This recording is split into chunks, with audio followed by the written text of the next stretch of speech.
I'd like to welcome you to the BlackUSA.News morning show. My name is Donnie Glover, publisher of Unapologetically Black. We have a new book hitting the market soon on Black Wall Street. Today we have with us attorney Neil Dubofsky of Dubo Law, once the Pikesville lawyer, now the Owens Mills lawyer. How are you, Neil? I'm good. Timonium, actually. Creeping a little closer to the city here.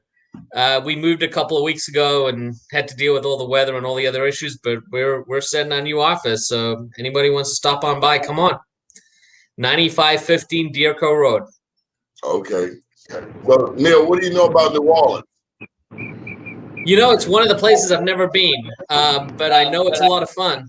Okay, well, we have with us one of our very first news directors with Be More News. This goes back to 2006, all the way from New Orleans, from the dirty Corey Mathis. How are you, Corey? Doing great, Donnie. How you doing?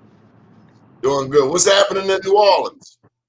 Oh, man, it's a muggy day, man. It's raining, you know. Mardi Gras shut down because of COVID. People don't know what to do, man. The man ain't playing, though. She shut it down, bro. Hey, Corey. She shut down underneath the bridge. Nobody hanging out. She taking it serious, bro. Corey, you a Saints fan? Can you hear me? I didn't hear you. Can you hear him? Try it again. No, I didn't hear him. Oh, I want to know if you were a Saints fan. Who that? Oh, jeez. I don't know. Donnie, I don't know that I can be in the same room as a Saints fan. Why is that? I'm a Falcons fan. You gotta wear it on your chest every day. You're a real Saints fan. You a Falcons fan? I am.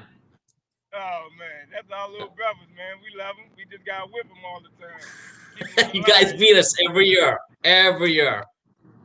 Right, man. That's a serious rival right there. Yeah. But it's always a good time. It's always a good time. I couldn't believe it. It's been like almost the last 4 seasons we got right there and didn't make it. You know? It's hard. Yeah, you got. So you there's no Mardi Gras? There is no Mardi Gras this year. It's officially over. So they shut it down, man. But with the people are doing, they decorating their front porches like Mardi Gras floats. So if you go online, you see a slew of videos that look like people. I mean, they did it to us to support the artists who usually draw the floats. So I mean, they got some really nice, elaborate front porches with mechanical parts to it and all, man. Really nice. I'll get you a few pictures of them, Donnie, where you can see the porch Mardi Gras. It's pretty nice. Yeah, so man. art is a big part of the New Orleans culture. Art and music, huge part. It's a real musical city, you know. People take the high school band serious, and a lot of them move on to play music in college and become artists. A lot of live bars and live music bars you can go to. It's whole streets dedicated to live music. So Okay. and So look. also the visual. So look, is your window up? My window is up. I'm about 2-3 minutes from my destination, and my get better. Okay. I'm about 2 minutes from my destination. My sound will clear up a lot better. Okay. So let me ask you this: what did you think when you saw those people storming the Capitol?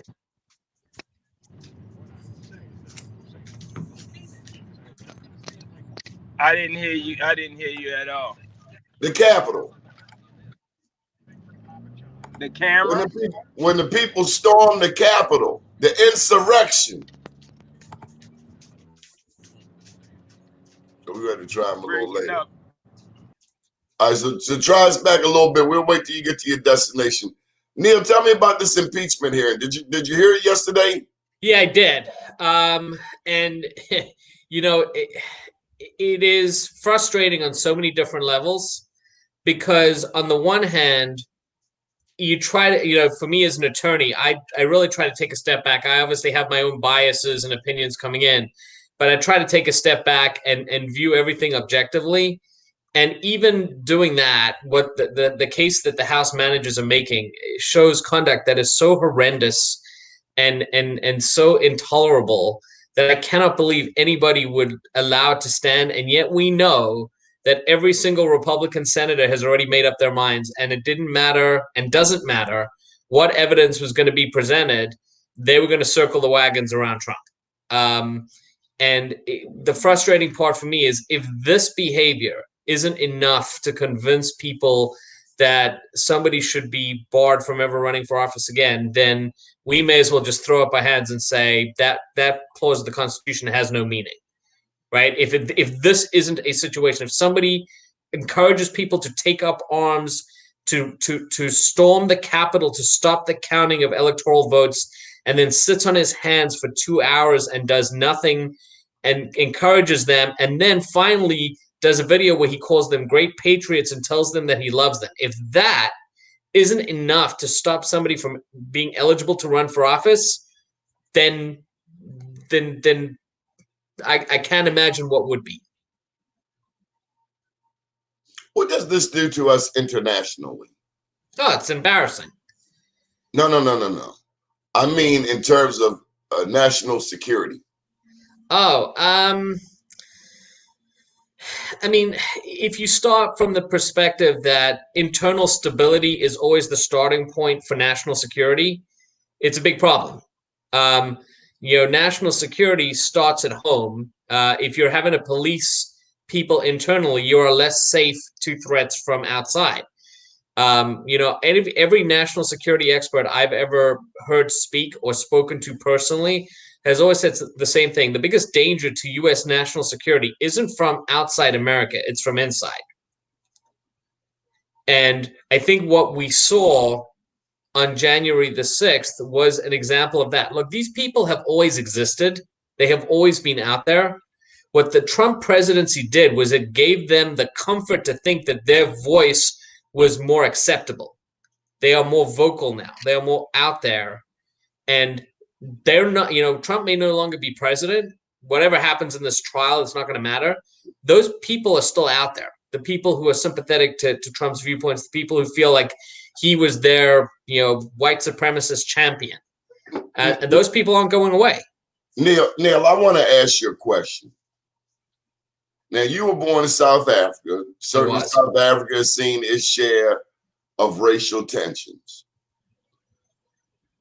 But when I look at the Trumpsters, these seem to be the descendants of people who lost the Civil War. Is that a fair assessment? Oh, 100%. Look, I saw somebody the other day on Fox News. I think it might have been Sean Hannity or one of these crazy people.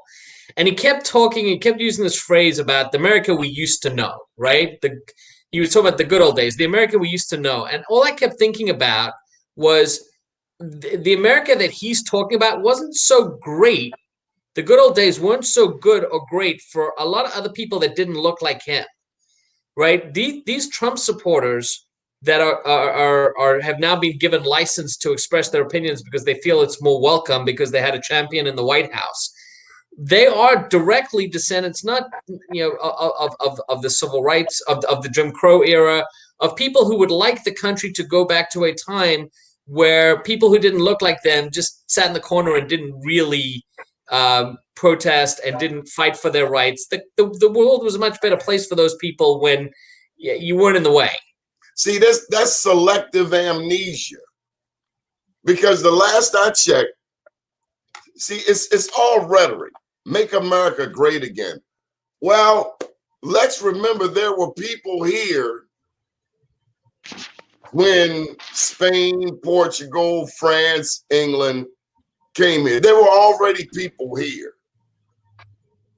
And so when I mentioned the descendants of the losers of the Civil War, these were people fighting. I'm fighting for the right to own another individual. The history of this country is so contradictory. I'm fighting for the right to own you after I just fought for my freedom against the British. And then we talk about life, liberty, the pursuit of happiness. We talk about these indelible human rights that everyone has, that everyone is equal. Corey, who are these people? Look like he froze up again. Is he there? I think. So when I don't understand. Okay, they're fighting for a lie. It's a lie. This country never. When are we going to live up to the rhetoric? How do we go to South Korea, North Korea, Iran, the Congo, Kenya, Asia? How do we go anywhere and tell anyone anything when we haven't the slightest idea of how to treat each other at home? After 400 years, slavery's over. Neil, you deal with accidents, you deal with automobiles, car owners. It is still more expensive to drive in certain areas than other areas. If I use White Marsh as my home address, my car insurance would be maybe $50 a month. Baltimore City is going to be 5 times as much. And the thing is, you can't even drive in Baltimore City because every 4 blocks there's a speed camera. I don't know, man. No, this is part of the, there's prejudice capital P and there's prejudice lowercase p, right? And people tend to focus on, the law and the president and everything else. What you're describing is far more insidious and has far more of an impact on people's lives, which is the way that it has kind of permeated down and become part of the culture across the board. The example I always think of is we talk about the immensely high incarceration rates for specifically African-American men, right? As though that is a problem in and of itself. But what people don't talk about as much, Donnie, and I know you know this, is the residual effect that has moving forward, about the difficulty for people when they get out to be able to find jobs, to be able to support families, to be able to live productive lives when they shouldn't have been incarcerated in the first place, right? There are so many ways that these things impact society on a macro scale, and that people just are fundamentally unaware of. So let me go down to New Orleans. Hey, Corey, you still with us? Hey, Corey, you with us? You can't hear us. Hey, Corey, hello. Yeah, well, I'm trying to get a good signal where I can. Well, the show got to go on, babe. We may have to. Hey, Corey, you know where they have good Wi-Fi? Atlanta.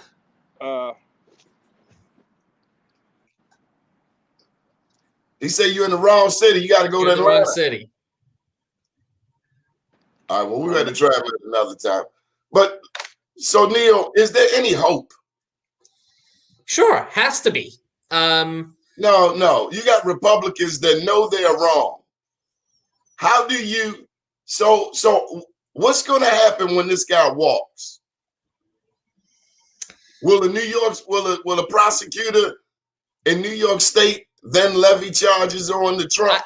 I think that's coming. Look, I think, it's funny. 2016, I kept telling my wife, don't worry about Trump. He can't get elected. He can't win an election. And then he won, and she looked at me and she said, I'm never listening to you again. So take what I'm about to say with a grain of salt. But I think Donald Trump as a political force is over. I think he had a future even after he lost the election. I think everything he did from election day through January the 6th has crippled him as a politician. He's not going to get convicted, but I think that other than his sort of core base group of support, the Republican Party will probably move on from him. The issue isn't Trump himself. The issue is Trumpism, meaning that his philosophy, right, what he the causes that he decided to champion, white supremacy, caging children, making anybody who didn't look like him or his supporters the enemy. That's still there. When you hear the term white supremacy, what does that mean to you? Is it insulting as a human being to you? Yes, of course, because it's premised on the idea that the Aryan race, or that people who are white, are fundamentally superior to people who are not. Well, that's just inherently offensive and stupid and inaccurate and untrue and has no basis in fact. But it is, but to your point, see. Okay, well, say somebody is supreme. Okay, now what? Okay, but that person's, let's say, okay, so there have been people in history that have been better than others, okay? Whether it's been intellectually or based on what they have done. But if you go through history, there's no direct correlation between the people who have, to use your word, supreme, and ethnicity or gender or any one race or type of person that has been shown to be supreme or not.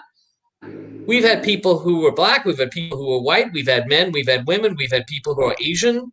The notion that any one race has a predisposition to be better or worse than anyone else is quite frankly, it's stupid. But this goes back to what you were saying earlier. When you are preconditioned to believe information that is untrue, when you live in an echo chamber where the only voices you hear are Donald Trump and all these talking heads on Fox News, right, who keep telling you the same thing and you are not privy to any other information, of course that's what you're going to believe. Corey, you back with us? I'm back with you, and I can hear you pretty clearly. From what I hear, I kind of agree that it's an older group of people who watch Fox News, older white people who watch Fox News, and they believe everything that they hear. I've just passed the academy here in New Orleans, and you would not believe the line that's there every morning of guys buying bullets. The store isn't even open yet. And that's the thing that people don't realize. They believe this thing. These people, they're gearing up for a war or revolution still. The line is around the building every morning buying ammunition. Ever since this administration, Donald Trump administration started, they've been gearing up for something. In their mind, these people really think that, hey, they're taking this country back. But so Corey, so pick up on that, because this goes to Donnie's point. You're right. They used the phrase, "We're taking our country back." Back from whom? Let's be clear. Who was president before Donald Trump? Right. Obama was president. Right. They would when they say taking the country back, they mean for people who don't look like that. That's what they in their mind, immigrants, blacks have achieved some big privilege or amassed this great wealth under his administration that they have to fight to get it back. But in reality, they're in the same position they always been in. So I'm not sure. It's just a mental game that they playing with them. And the thing that trips me out is after this whole trial, everything down after the thing at the Capitol, the talking heads are right back on it. Mm-hmm. They didn't slow up. They didn't stop for a minute. If you listen to any of their shows, they back with the same rhetoric. It's like small dog whistles to the same people. They're not gonna let this voting block go. And they know what they know. They know the food they like, and they're gonna keep feeding it to them just to get their votes. Donnie asked earlier, is there any hope? And I think the hope is you used the phrase earlier about older people, and I think that's right. I think the hope here is that you engage younger people, you involve and engage younger people who generally tend to be more open-minded and more, they tend to be less prejudiced just as a general rule, but they don't vote as much as people who are older. So people who are older disproportionately tend to have more of an impact on how elections are decided. I think the goal here, look, Stacey Abrams has done an amazing job of this in Georgia. And I think people in other states, especially in the South, need to follow her lead. Because if you can really engage younger African American voters in urban communities, in maybe not Louisiana, that's a tough one, but certainly in a place like North Carolina or even Texas, right, which are states that have been trending, what they say, what's the phrase they use? Trending purple, right? It used to be solid red. It's not blue yet, but it's trending that way. If you can really engage people, younger people, that's how you affect change. Definitely, I agree with that. I mean, they're dying out and they're scared. So that's one of the biggest things that make them so dangerous. They're dying out and they're scared. Their way of thinking is dying out and they're scared. It's more conflict within their own families because the younger people in their families are not buying into their whole little thing, so they're scared. Now how do you convince younger people? So fine, if we both agree that engaging younger people is an important thing to do in order to really affect mass change. So we know the why. The question is how. How do you actually engage younger people? Because in my experience, younger people generally tend to think that the process isn't for them, and they tend to not be engaged, and they tend to kind of be dismissive of anything about politics. How do you engage people to make younger people so that they feel as though they have a voice and that their participation matters? The way you get younger people want the proof. All right, we hear younger people hear this every election cycle. Oh, this is going to change. We're going to do this. We're going to vote, and it's never any proof.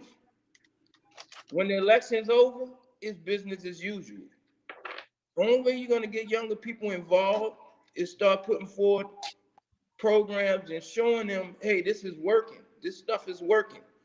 You can do all the talk you want. The younger people, they're tired of the talk. They're not going to listen. They don't want to hear it anymore because as soon as the elections is over, it's back to business as usual.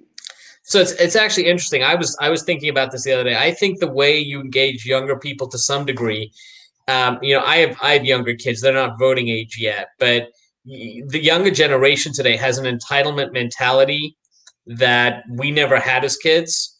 And I think the way you get younger people engaged is to say, you guys have this backwards. It's not what they can do for you. You first have to show them that you're valuable. Why do politicians ignore younger people and tend to do what the older people want in terms of their voting patterns? Because they know that the older people vote. You first have to show them that you're going to come out and vote and affect the outcome of elections. And when you do that, they will listen to you. Well, I think that's what they've been doing the whole time, waiting on them to show them that they're interested, and it hasn't been working. Because I think the younger people want they want the ice cream before the main course, right? Like you got to think. I don't think it's about the ice cream. It's about you have to show them that this is something that works. I know who had a great idea like Mayor Berry, giving them summer jobs, getting them engaged in the process of actually making a dollar. And that's what's going to get them engaged. And once you start making money and seeing, okay, this is how this works, then they buying into the whole thing. But as long as you ignore them, they're going to ignore you. They don't, and you want to change. You need them to make the change, right? If you sit back and just say, well, one day they're going to get it and they got to know that they got to come kowtow to us and we're going to show them. They're never going to do that. They're never going to do that. So I'm here in Baltimore. Corey, you down there in New Orleans. Down in Louisiana, you have Angola prison. Oh, yeah. So when you look at mass incarceration in this country, it is my understanding that Angola prison is one of the largest prisons, including black men in the country, if not the largest. It's not, and it's a part of your damn near part of your upbringing in New Orleans. Very few escape. Very few escape. So we could say, okay, we can do this and that. The problem is finances. Period. If you don't teach them things where they can have a option financially, it's going to go nowhere. I hire a bunch of young guys all the time, give them their first job, training, teaching. One of the biggest problems in our community is we have no more tradesmen. We have no more tradesmen. We have nobody teaching skills. I use these. I build stuff. I have a bunch of guys, plumbers, electricians. We have no skilled tradesmen. These guys have no clue on any of this stuff. They never seen it. The crack epidemic took out all our core tradesmen. Okay, and this was a planned purpose thing. This thing happened. This wasn't an accident. I mean, then you don't see any repercussions for the people who set all of these negative things in play in the black communities, in the poor communities. These things were not done out the blue. We have the evidence, the proof. They talk about it. They make documentaries about it. That these were plans, redlining and taking out all of the trades out of the community and pumping in drugs. This was done by the government. So now now that the government is saying, okay, we need you to engage in it, they're like, oh man, it's another trick. And the reason why they feel like that is you never see consequences for the people who did it. You can watch a documentary on each one of those subjects right now and see where this was a plan by our government and nobody ever take responsibility for it. Nobody, and they'll tell you who did it, but it's no consequences. And so let me ask you. bet there's no consequences for Donald Trump. Let me ask you this. Are you taking the vaccine? Neil, let's start with Neil. Neil, are you taking the vaccine? 100% yes. 100% no. Donnie, you know I've been a vegan for a while. I watch what I put in my body, okay? I don't put chemicals in my body. I am strictly, eat mostly organic foods. I don't put any foreign blood in my body. I'm not gonna put any chemicals in my body. I traveled the whole time this pandemic happened. I've been on a plane when it was 3 people in the plane to when they skipped one every other seat. I've been from California to New York, all from down south, Midwest, never got sick. I'm not broke. I'm not trying to fix it. I've been around situations where people actually had it, never got sick. I don't put fun. I don't need to try to fight off something that never happened in my body. I put the right stuff in it, and I'm not about to try anything synthetic. It's not gonna happen. So Neil, I wanted to bring to you, Neil, something that a lot of people overlook. And I see black leaders who are promoting taking the vaccine. Now, I don't know what Hank Aaron died of, but I know he seemed to be fine before he took that vaccine. But my point is, not far from New Orleans is Alabama, specifically Tuskegee, Alabama. And there was an experiment called the Tuskegee experiment where they gave black men, black women, gave black men syphilis and just watched them. They gave somebody syphilis and not watched them for a day or 2, 3 days. They watched them for years. In North Carolina, they had a sterilization project going on. to sterilize all of the black women. Did you know about that? Mm-hmm.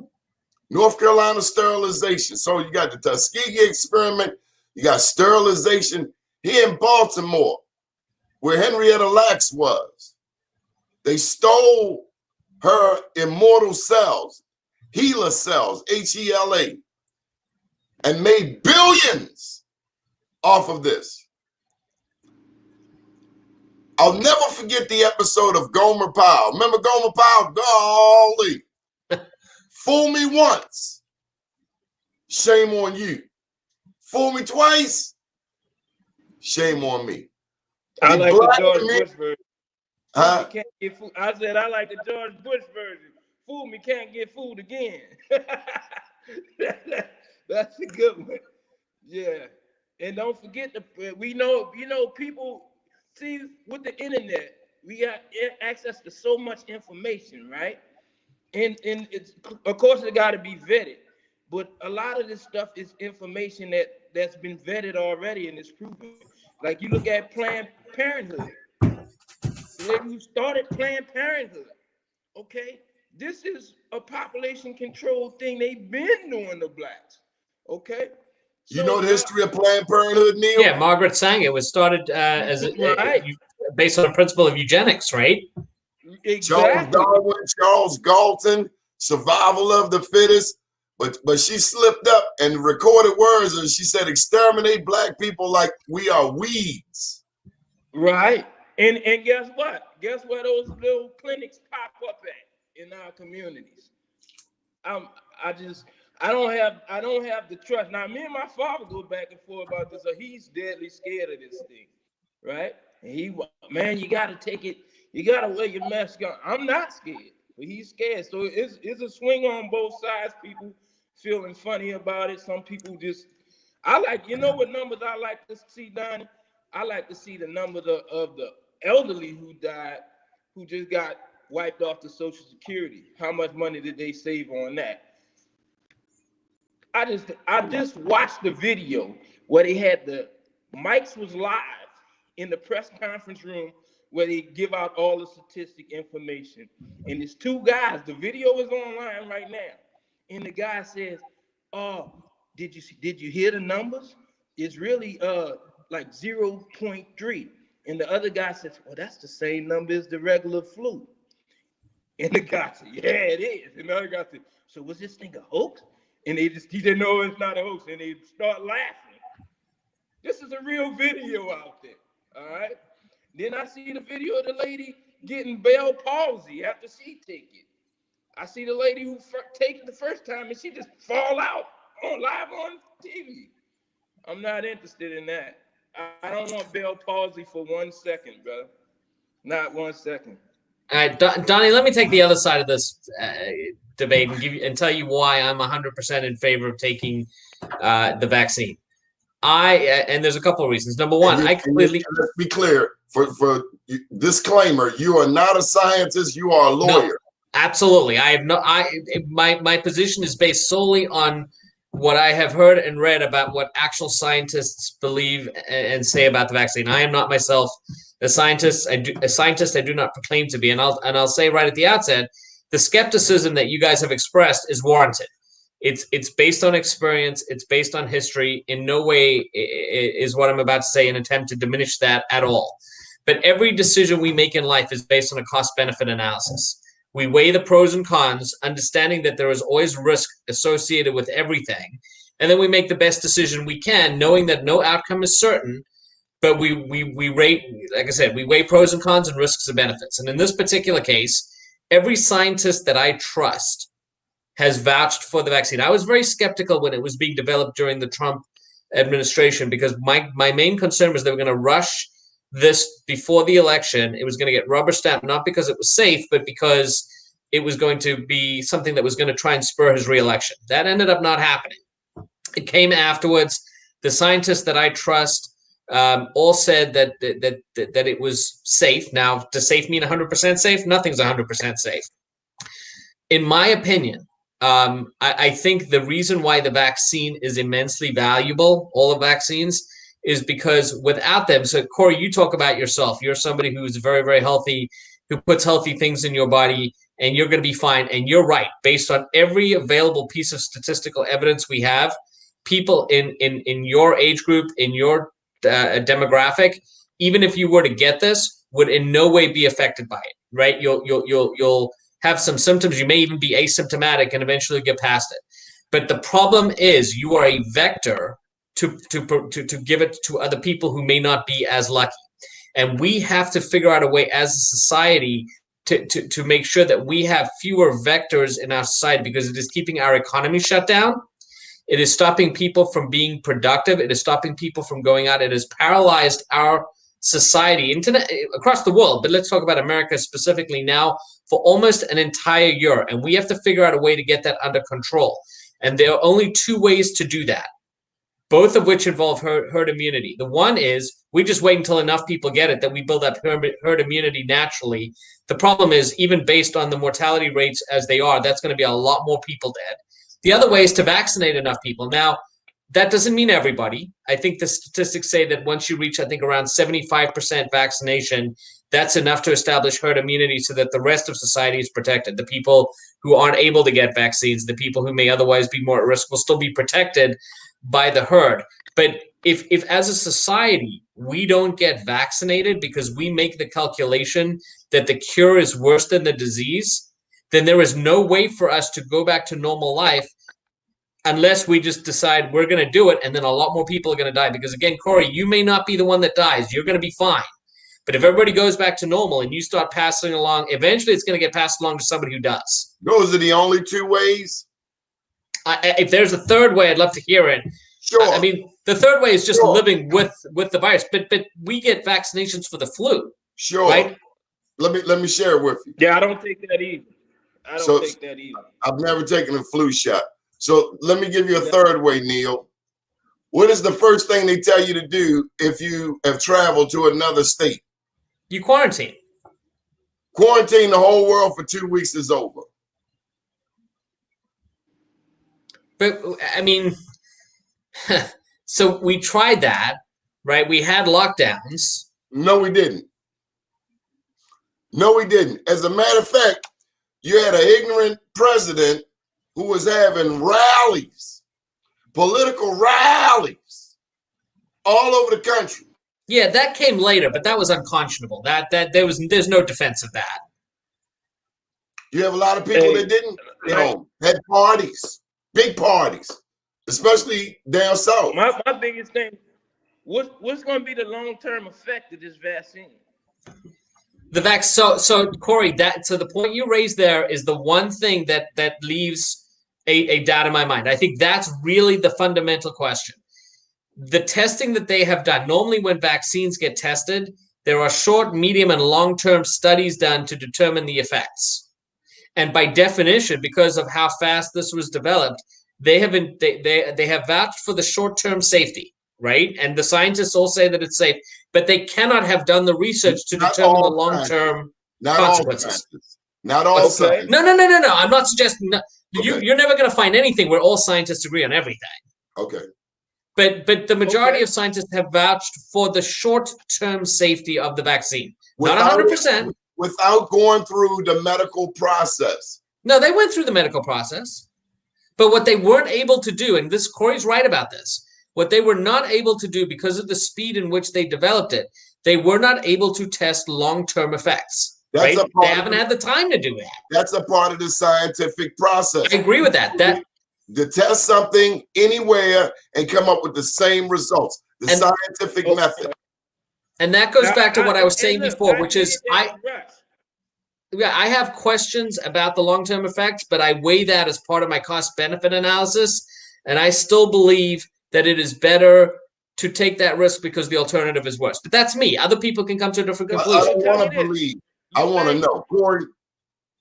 You're saying the alternative is worse, okay?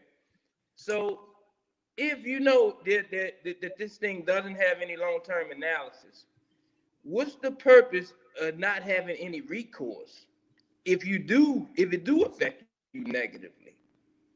So if it affects me negatively and I'm not able to support my family anymore because of the negative effects, I have no recourse. That's right.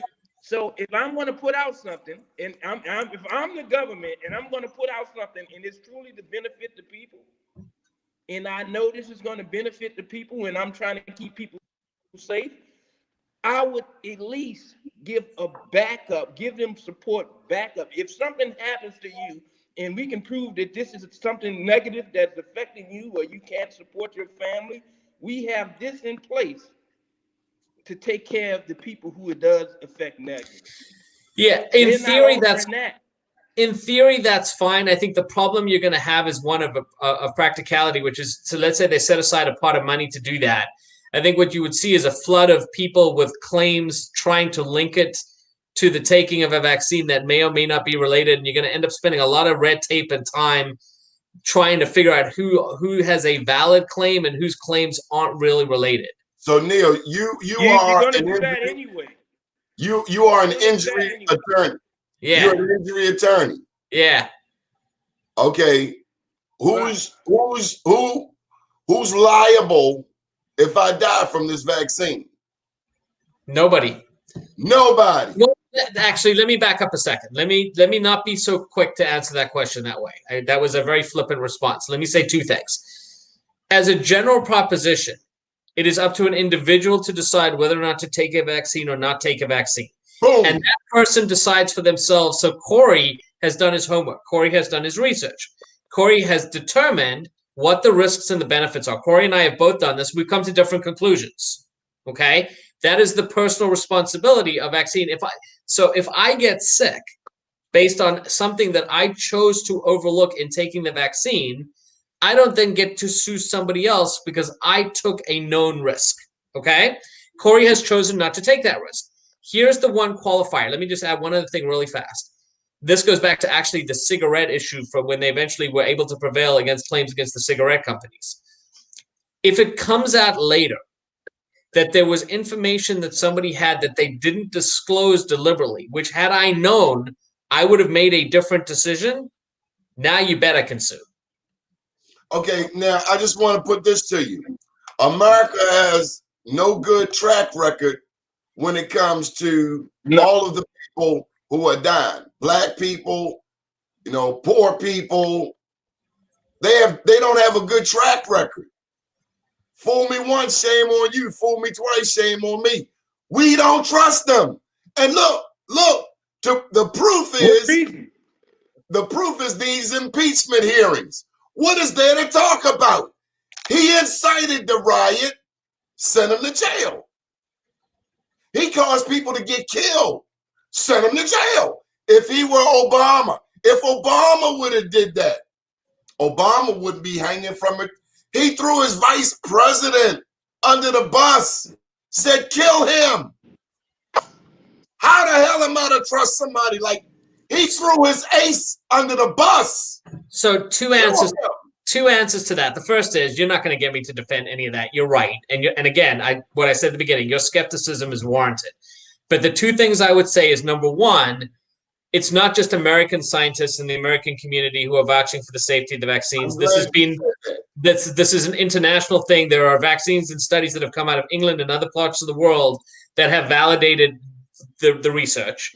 Number two, what I would add to that is we can't analyze the vaccine in a vacuum. We have to acknowledge that a disproportionate number of bad outcomes from COVID itself have been happening in poorer and African American communities, and that has to be factored in as well. Stop. Where were you born? South Africa. Corey, where was your grandfather living? My grandfather, he was living in Morocco, but he was a professor at Amadou Bello in Nigeria for years. What is the infection rate? What is the infection rate in Africa? It's not really that strong in Africa. Did you remember they had two Swedish scientists saying, hey, let's test this out on the Africans? They took that out, right? Then keep in mind, we just mentioned Margaret Sanger. eugenics. You don't have the history of people pinpointing your race and exterminating them. So you can create a virus to pinpoint certain things. You can create a virus to knock out everybody with blue eyes. I don't trust them. I don't have they don't. I shouldn't trust them. I would be a fool to trust them. I mean, I'm sitting back. I'm watching people take it. Like I said, I'm on the front end of keeping myself healthy before that's necessary. I know everybody is not doing that, but this vaccine thing, man, if you can't assure me that something's not going to happen, and not can't you only not assure me, you won't even say if something happened, we're going to look out for you in that manner and say, okay, you want to like, it's not happening, Bill. I don't trust him. I know you're not in a position. You're in a position where you can afford to trust them because they haven't pinpointed you or try to destroy you at all. So I understand your stance, but I can't afford to take that stance. Not for me or my family that I gotta support. I can't do it. It's too big of a risk. Corey, just so I'm clear, I don't judge anybody for making whatever decision they feel is right for them as long as it's an informed decision, right? My place here isn't to judge anybody else for decisions they do or don't make. So, you're a smart guy. You live a specific type of lifestyle that keeps you healthy. You make whatever decision's right for you. Donnie, to circle back to your question about rates, South Africa is a bad example. South Africa, the infection rate and the death rate not only are high, it has skyrocketed in the last 45 to 60 days. In fact, one of the new strains of the virus came out of South Africa. Right, the South African strain. So South Africa has really taken it right in the teeth. What's that? What was that, Corey? It's not high in Tanzania. I don't think the rates are that high in Tanzania. And actually, when they first sent over the test to the Tanzanians, the president tested it on a fruit and a goat, and both came back positive. He said, "Oh no, we're not dealing with this." See, it's a history of trickery going through that they use on the Africans. We've seen it go through with AIDS and everything else. They test these things on our people. So, nah, man. If you do the history on these things, you'll see that, hey, they have a history of infecting us with stuff. So what do you guys think? Hold up, Neil. Do you know that when the Europeans came to America, they gave away blankets with smallpox? Yes, I did know that. So if this country, one that has never owned, acknowledged its original sin, we are racist. If this is the country that never acknowledged their original sin, how can I believe anything that comes out of their mouth? Judge Judy say, you're a lawyer. Judge Judy say, you lied to me one time. I don't believe nothing you ever say again. I always tell my clients whenever we try a case that once you having credibility is like being pregnant. You either have it or you don't. And once you lose credibility as a witness, you don't get that back. You don't get to say, well, I'm credible on this particular fact, but I'm not credible on another one. I tell witnesses and clients this all the time, that the second you lie, the jury is not going to believe anything else you have to say. And I think that's what you're talking about. You're talking about the same thing. And These again, people have no credibility. But so here's the question I have for you guys. If that's right, and I accept the premise, like you're not going to get any argument from me about the history here. There has been a deliberate effort made among certain people to advocate in African American communities. I'm glad you mentioned that. For people to take the vaccine. Right? It won't be happening on BeMoreThan.com. No. But what is your take on that specifically about that there has been a public relations effort? I hope they are right and don't get accused, because 20 years from now, 5 years from now, we will remember them people that said take the vaccine because they got paid to tell you that. And it's also a history of that that happens in our community as well. They always find some representative of our community to lead us to the path that they want us on. And then Do when you it including, guys? all comes in- to light, in- they haven't got including changed Planned yet. Parenthood, including Planned Not Parenthood. exactly. Understanding your Exactly. position on this, do you guys believe the public relations effort is generally going to be effective or not? Not here. That the vaccine. Yeah, the public relations effort to make the vaccine, to encourage people in inner city communities and heavily African American communities to take the vaccine. Do you think that public relations effort is going to work? I know it won't with the two of you, but in I general. think it's going to work amongst the older people that's afraid. You have a group of people that's definitely afraid of this thing, and it's going to work amongst them. And then you have a group of people who just don't trust the government, and it's not going to happen with them. They're not going to trust it. It won't happen. Do You they know, it's distinguish like between? a rock in the fire. You know, So Corey, it's gonna I split want to pick up on that for a multiple second. ways. Can I ask you a different question? Do the people you're talking about, do Mm-hmm. they distinguish between a Donald Trump government and a Joe Biden government, or is government just government? Not They at the all. same guy. Not at all. Not at all. Okay. Donald Trump. Be clear.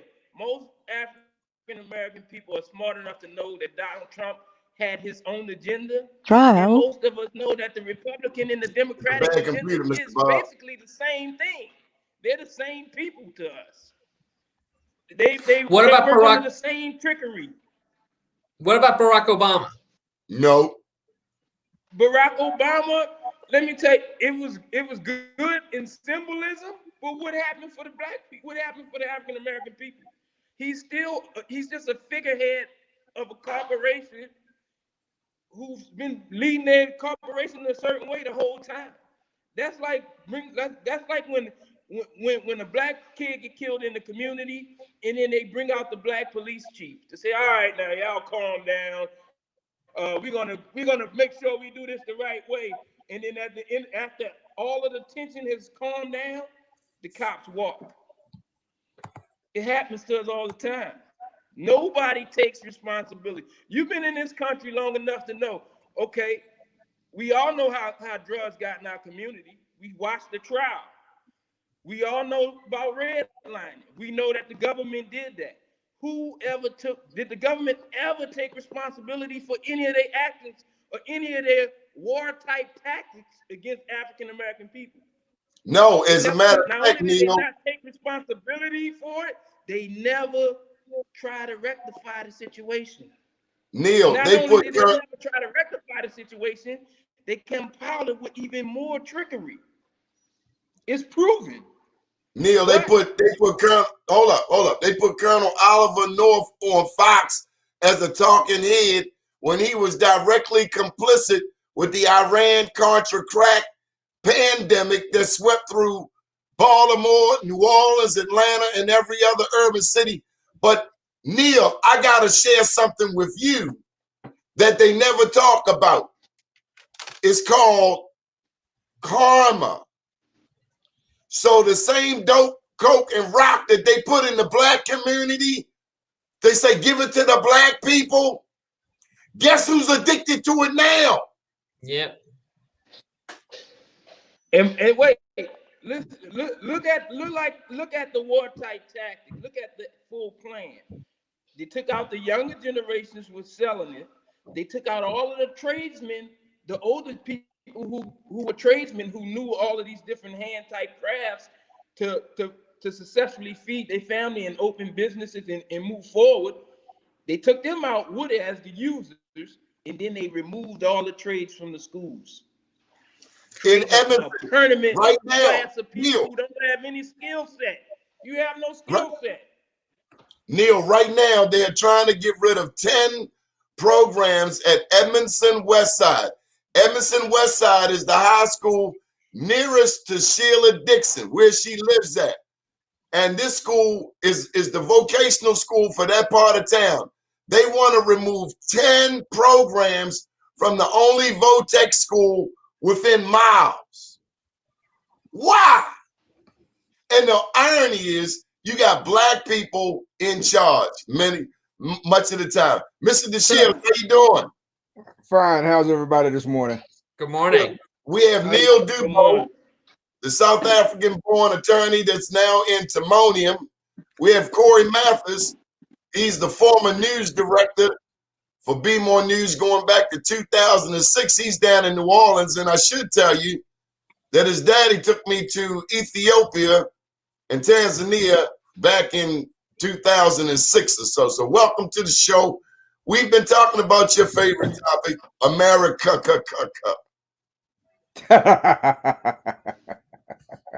Oh man. So Corey, this is one of the baddest attorneys around. I heard someone talking earlier about the COVID vaccination outreach effort to the Black community, and quite frankly, the intent was exactly the reverse. The effort began by telling everybody that Black folk were afraid of the vaccine. Well, we live in a time where most people believe, if you hear it on TV or even now, even on the internet, you believe it just because of the source. If you look at the percentage of those who have received the vaccine so far, even in communities that are predominantly Black, you'll find that the majority by percentage of people who've taken the vaccine, who've gotten the vaccine, are white. See, here's just I'm very suspicious of things. I got to tell you that most Black folk walking the street today, if you ask them what was the Tuskegee experiment about, they would tell you, I don't even know where Tuskegee is. So the whole idea of promoting the notion of what happened at Tuskegee was for the purpose of inciting the fear and the resistance to taking the vaccine. What does that do? That moves you to the back of the bus in terms of those in line to get it.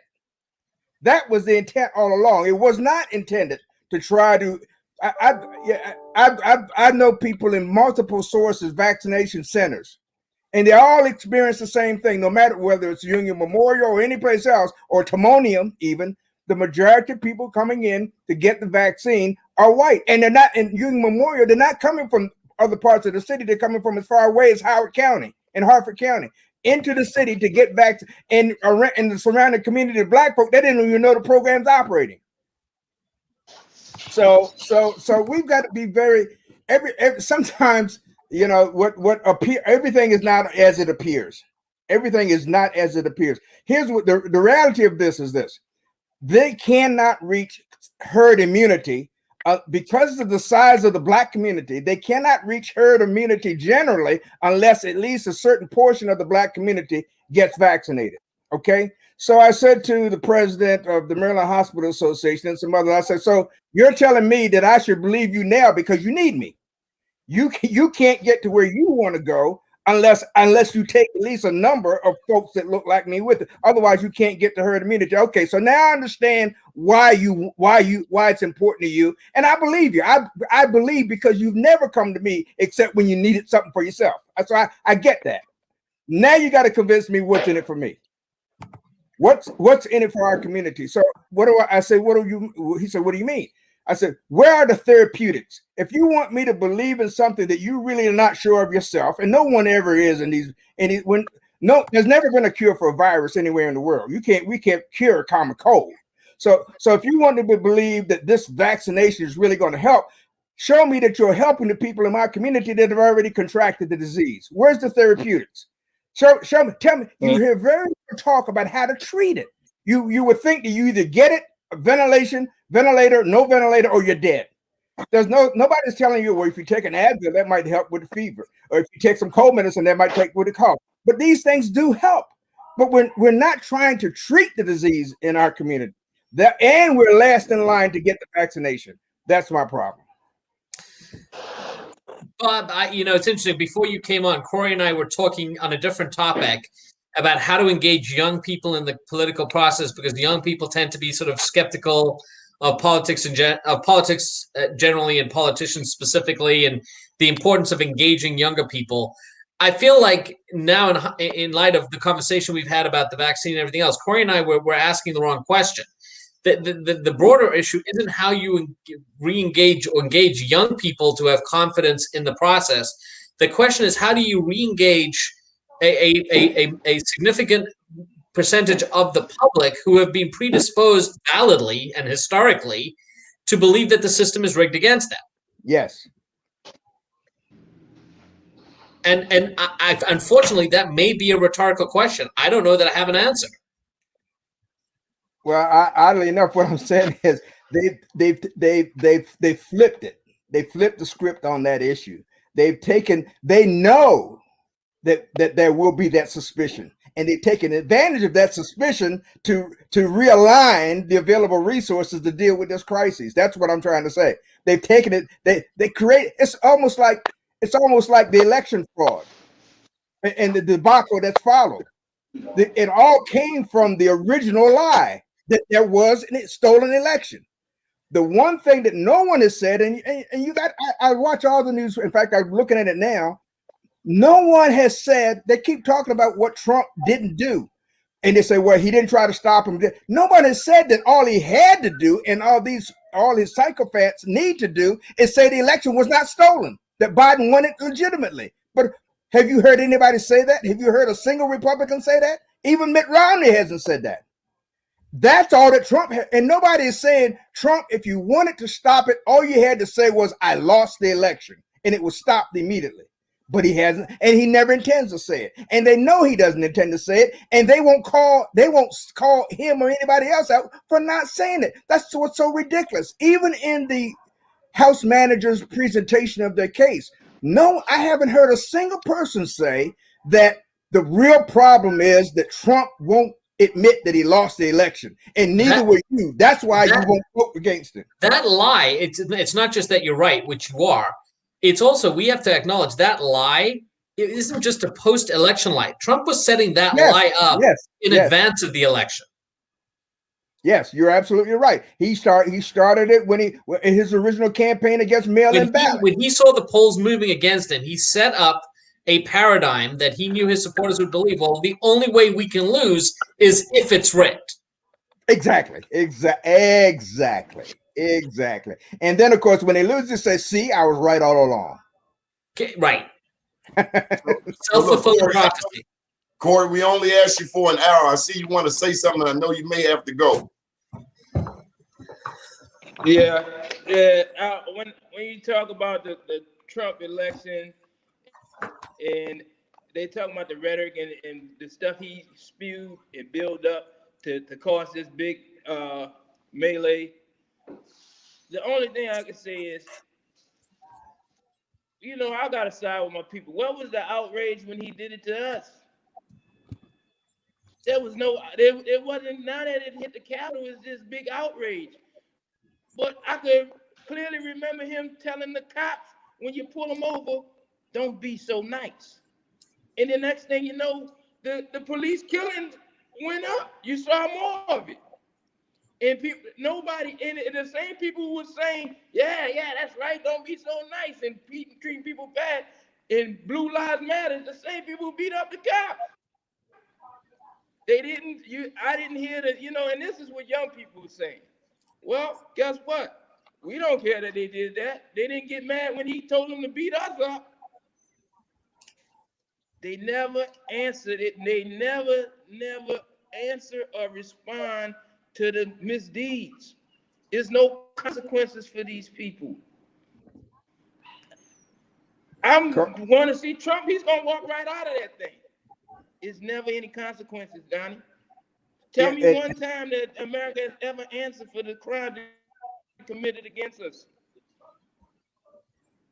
Never. Well, now you're getting into my field. For years to make a documentary and show you all the players, and nothing happens. So, and then Joe Biden, I mean, it seemed like he hit the ground running, putting stuff in place, but that's still yet to be seen. I mean, we ain't got any results of it yet. Nothing, concrete where you can say, okay, this is moving in the right direction. And the answer to engage, the answer to get young people engaged is economics, is financial. It's hard to get engaged in a bunch of rhetoric of, hey, vote for me, I'm gonna do this. when your main concern is how am I going to eat right now? If you want to get young people engaged, put together some economic plans to give them an economic alternative to what they're seeing right now. And then you could talk. You can't tell me about, oh yeah, it's going to be fun. It's going to be this and that and all these good things. All you got to do is do this while my stomach is growling. Let's calm down the immediate stomach growl and get some economics flowing, and then you have people engaged in those things. But they can't remove the programs in place to feed your family and want them to engage. It's not going to happen. It's hard to hear over a rumbling stomach. Yeah, Corey, I think you're right, but I think we need to we got to create a new mindset for how we look at it. First of all, we've got to tell young people that the they is we. This is our country too. We got to get out of this mindset that if we're going to change things, we got to go ask somebody for it. This is our country too. Our country too. We're not coming to you asking for a piece of what is yours. We're coming to you telling you that what you claim to be yours is also mine. Because we spent 244 years working to build it. The only thing is, you've not come to the table to pay your bill. You got to pay that bill. And Neil understands this. In law school, when I was there, although it was many, many years ago, the principle was stolen property is always stolen property until it's returned to its rightful owner. Our labor was stolen. Right. Back. Somebody owes a bill for that. This country owes a bill, but the decision for this country is also our decision. Stacey Abrams proved that this is our country too. Don't lose sight of that principle. So it's not they versus we, it's our. There are many black people who are part of the Trump movement. Don't confuse that. All black folk are not against Trump. Because the plain fact of the matter is you don't have to be white to be a white supremacist. His share of the African American vote actually went up between 2016 and 2020. As crazy as that sounds, it did. Yeah, it's crazy until you understand why. Why do you think that is? I can't hear you. I'll tell you this, because people have a distrust, black people have a distrust for the system. And let me tell you something. I think, to be honest, I think black people missed the opportunity to negotiate with somebody and do business with somebody who's been doing business with black people since day one. Trump always did business with black people. That's why they touted him in all their songs. And he's such a narcissist. If the black people would have got with him, he would have done stuff for them. Just because he said, "Look, they with me too." Bob, I actually, every black person who stood, listen, every black person who went to meet with him, we immediately called him Uncle Tom. And everybody rallied up against him. Nobody sat at the table. He's so big. See, he's so big on himself. He would have loved the opportunity to say, "Yeah, the blacks are with me too." He's that egotistic. Corey, let me ask you a question. But nobody was giving Trump. I mean, Corey, let me ask you a question. By the Democrats with that racist stuff too. Corey, let me ask you a question. Trump has never kept his word to anybody. His sister, his niece, all of them, everybody who's so what makes you think he would have kept his word to anybody black sitting at the table with him? You want me to tell you why? Yeah. The same way he don't want to lose. The one thing that drives him is being perceived as a winner. That means what now? Yeah, but the people riled up the people he don't want to lose. Corey, the people closest to him say You haven't given me a single reason why I should trust him. I've seen him do business with black people from day one. Corey, I've seen him do business with black people from day one. That's why the vote went up for him. No. We were misguided. Is why. I actually have a theory on that. Because I've thought about that. How is it that he ended up with such a big with the biggest slice? Trump's rhetoric, and you're right. There's nothing about it that's trustworthy. There's nothing about it that's sincere and genuine. But Trump's rhetoric from 2015, when he began to run until the day that he left office, was targeted at what he perceived to be the forgotten voter, the people who had been ignored politically for decades. And that probably resonated with some people of color who, for whatever reason, were willing to overlook the other parts of his rhetoric. The thing is, we got Well, duped again. And Malcolm said we didn't land on Pilgrim's Rock. Pilgrim's Rock landed on us. We got Right. duped. We got duped again. But the issue has never been between Democrats and Republicans. That's a false premise. Yes, right. Corey, we have been taken for granted, but we've not by the system, not by Democrats, but by the black people who we put in the office.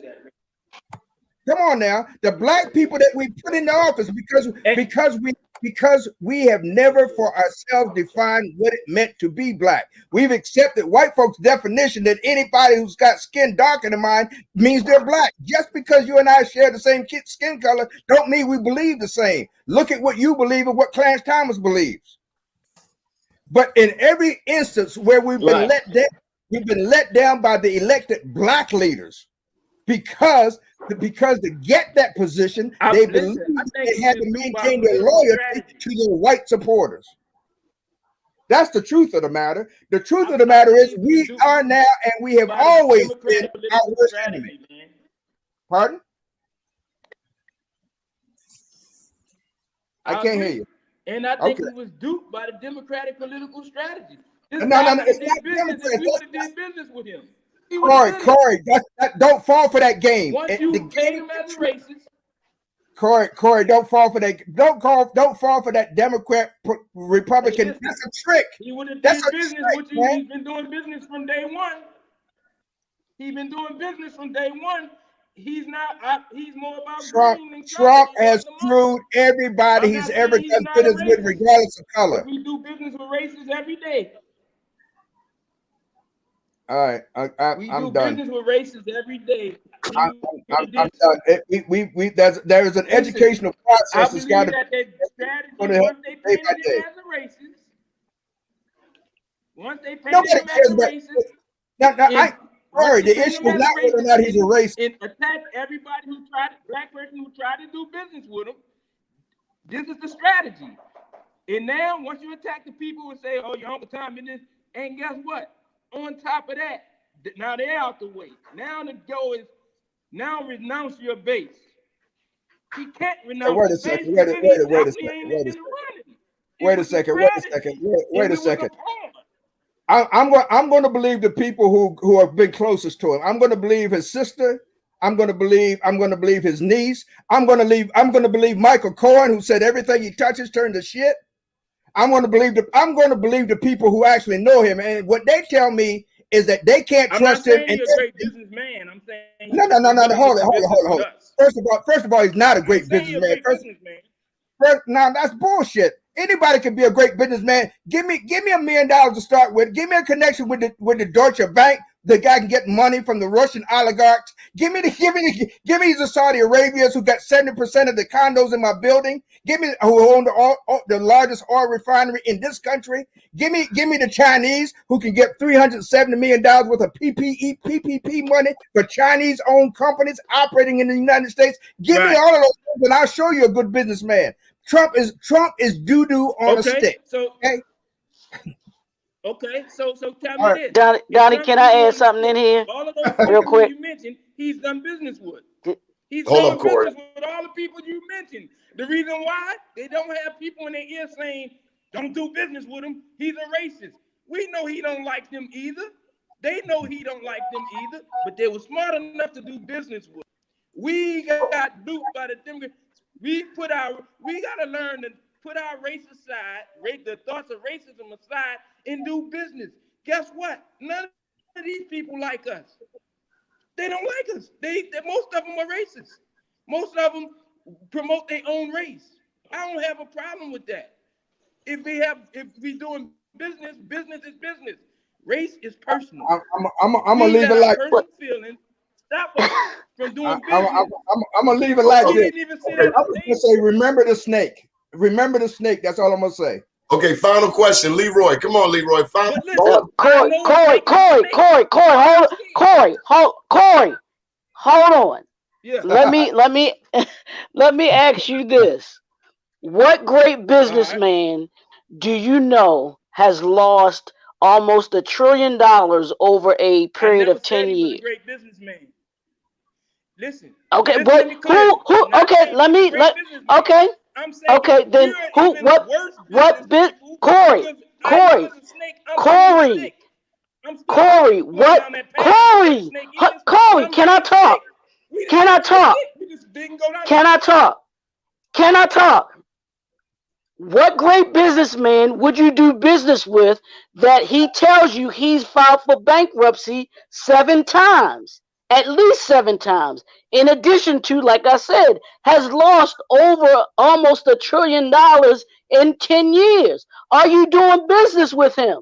This is a man who he cannot go into any American bank right now and borrow money. There's none that will touch him with a 10-foot pole, with beyond a 10-foot pole. His name is So trash, straight so trash, tell me this. and has been trash for a number of decades now. People know who he is, but there were people that did do business with him, and those that do business with him, they have been left holding the bag, so to speak, because they haven't gotten paid. Check Leroy, his record. Leroy, are you taking the vaccine? No, I haven't taken it, but here's my thought on that too. Is I'm gonna let the folks take it who was in line to take it, and then if it come when I guess when our turn would come to be able to take it, I believe I would take it because I want to see what the results are going to be first because we don't know what effect it's going to have, and it's going to have different effects on different people because all of our bodies aren't the same. So if it came down to it, yes, I would take it. I'm not going to sit back and say, no, I'm not going to take it. At the end, and I've been someone who has stayed away. I do what I need to do, making sure that I'm doing the social distancing, washing my hands when I have to go somewhere. I'm not going anywhere I don't have to be going. I'm not traveling anywhere I don't have to be traveling because I want to make sure that I don't catch the virus. I've known, a handful of people, even my family members, that have gotten that have caught the virus. So them taking the vaccine, absolutely, I would tell them to take it because they've caught and there's no other answer for it right now. Now, for those that say that they want to take it, that's up to you. But and even Corey, when you said you wouldn't take the vaccine, and that there's a conspiracy with it. My question to anybody that thinks that, then what's your answer to not having the vaccine? Because this is a pandemic. We have thousands of people dying every single day from this. So what do we do about that if we don't trust the I vaccine or won't get the vaccine? listen. I've already stated that I've been disciplined in my own body. I don't put Right. anything in my body. I only have human blood in my body. I don't have any cow milk. I'm a vegan. I eat healthy. I read all of the ingredients on everything that I put in my body. So I've already taken my steps long before this pandemic came. So I can't tell other people, hey, I tell people every day not to do it, but they're gonna do what they're gonna do. At some point, you gotta take stock in your own and take care of yourself. I refuse to be taken out by a pandemic or a cheeseburger. I'm not falling for that. Watch what you put in your body, So and then you, when you these don't you things don't think come COVID up, will kill you you? don't have to be as worried as some people are And today. that's true, Corey, My but that's body you. is set to fight off But whatever. that's you, Corey. Corey, you eat healthy. You But have a healthy eating that's the only person lifestyle. you asked me, and I No, told you about me. I asked you for an answer to the vaccine because we have thousands of people dying every single day. There are people dying, Well, you have okay. dying Listen. globally. I, so are you trying to tell me that the vaccine is the answer? You have I'm proof saying that the it's. vaccine is It, the answer? It's a I'm better saying answer than nothing. Look at Africa, Is the Leroy. vaccine? Why So is the you why have is proof the that the vaccine is actually saving the people's lives?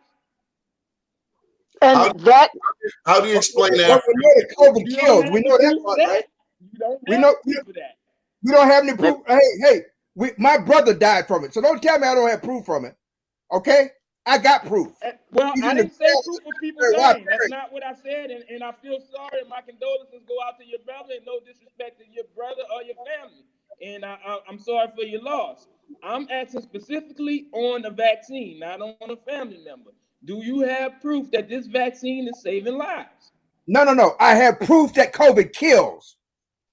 That's what I have proof Well, of. we all know COVID And kills. and The question Corey, was, that's fine.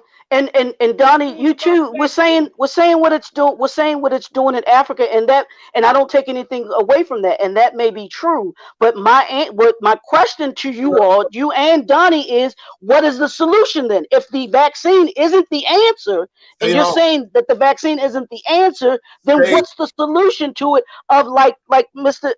said, that you have people dying every single day. What's the answer to it then?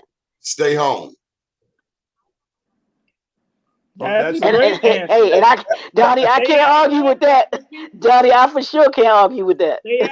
Because I say the same thing. Okay. That's a great answer. And listen, while you're quarantining and staying home, do something about your diet. Mm-hmm. Absolutely. Absolutely. That's the answer. Corey, we want to thank you for taking time all the way in New Orleans. Thank you for all of your assistance over the years. Leroy, thank you for chiming in. Attorney DeShields, any final thoughts, anyone, before we close out? Well, I think it's like Corey I said. gotta go. So my final thought is y'all be safe. I love my people, and it's great to have a different opinion. And I want you to know that your opinion is not lost on me, brother. I'm listening to what you're saying, and I'm taking account of what you're saying also. And the same here. Absolutely. That families don't mean you don't fight. It just means you don't kill one another. We will not. That's right, brother. Down tomorrow, do your day and everything will follow. Nothing to it but to do it. I got to do it, regardless of how I feel. I am somebody. I am my brother's keeper. Good morning, BlackUSA.News.